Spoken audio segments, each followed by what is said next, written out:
me guess.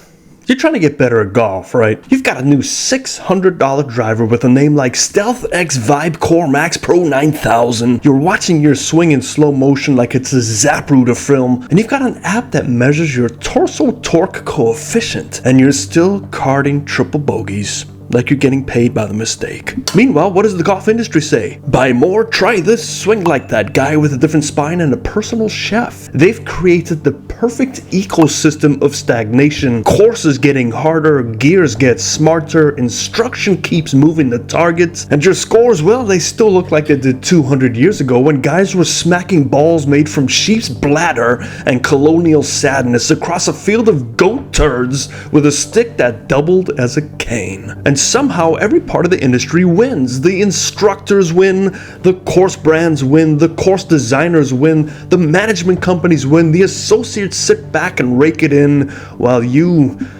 still stuck, but just in HD. They're not selling improvement. Again, as I say many times, they're selling hope. Hope in a shaft, hope in a lesson, hope in a head cover shaped like a flamingo wearing a bucket hat. This could be your wake-up call, because today I'm trying to pull the curtain back a bit as I'm going to dive into real numbers, the population trends, the bell curve the industry does not want you to see, and the cold, sometimes hilarious truth of why you, me, and that guy with the $400 putter are still playing the same damn game. Share this with a golfer in your life and see if they agree or if they're still in denial, and let me know in the comments below what you think. So let's start with a simple question.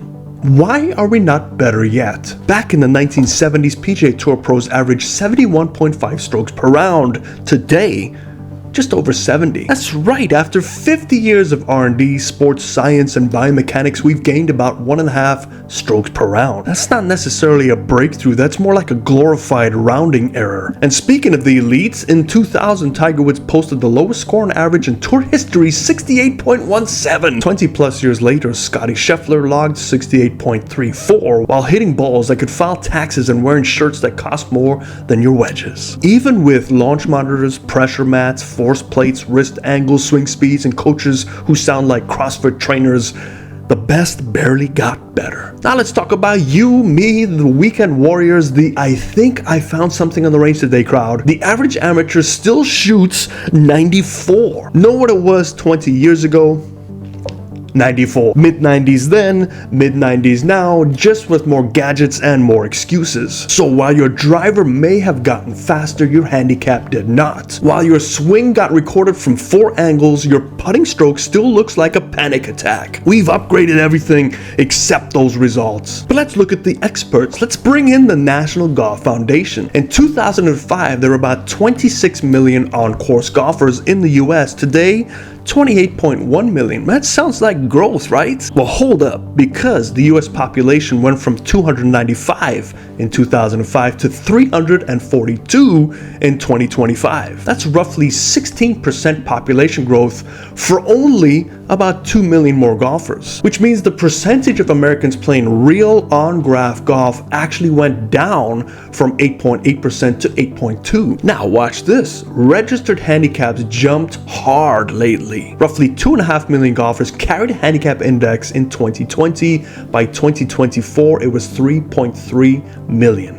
Nearly a 30% jump. So what does this tell us? It tells us that it's easier than ever to set up and track a handicap thanks to apps and phones. Well, guess what? The game of golf has gone more tech driven. So that makes sense. Tech made sign up and login convenience, not necessarily practice and scoring better. On-course participation, that's basically flat in percentage terms, even as the tools to record your game has exploded. Bottom line, we didn't get better, we got better at keeping score of the same story. Now let's look at the bell curve, the beautiful little graph that proves most of us are, well, mid. Yes, the lower end is getting better, more single-digit handicaps out there. But here is the thing, they were always getting better. 20 years ago, roughly 20 to 25% of the golfers sat under 10 handicap. Today, it's about the same. That slight uptick in scratch low singles, it's the same grinders who practice play, and obsess. Tech does help them shave a stroke, but the middle stays bloated. New golfers enter on the right side of the curve, learn slowly because basically golf is hard,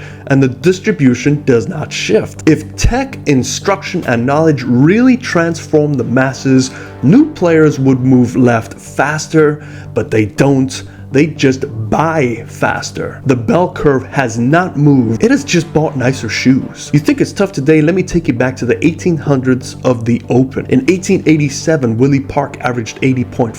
By 1892, Harold Hilton was around 76.25 per round. Using clubs made from trees, balls made from animal guts, and putting on greens that look like patchy cow pasture after a storm. And you think you would have won back then? You would have shot 152, blamed the wind, your back, your childhood, and your glove. They would have laughed at you while wearing a vest and smoking a pipe. The real reason why you're stuck, and you would have been stuck back in 1800s, you would have been stuck 20 years ago, and why you're stuck now. You've got the driver the size of a waffle iron, a ball with a triple layer reactive ionomer core. You've got a swing coach, a mental coach, a motivational quote in the phone background, and you still can't break 90 because the system isn't designed to help you improve. It's designed to make you believe you're improving just enough to keep you spending. They've built a loop so it's tight. It's basically a Ponzi scheme with dimples. Courses get harder, gear gets easier, score stays the same, they stay rich. The instructors, the brands, the architects, the associations, they all benefit from the same hamster wheel. It's not a sports model, it is a business model. So what do? Stop grazing with the herd. Stop chasing magic. Stop blaming your clubs. Start working with someone that actually gives a damn about your swing, your body, and your goals, not someone shilling out a training aid like it's a golf QVC host. Find a coach who doesn't sell you a dream, keeps it real, builds a swing around what you can actually do, makes the game more fun, not more confusing. Yes, those people do exist, but the field is full of wolves.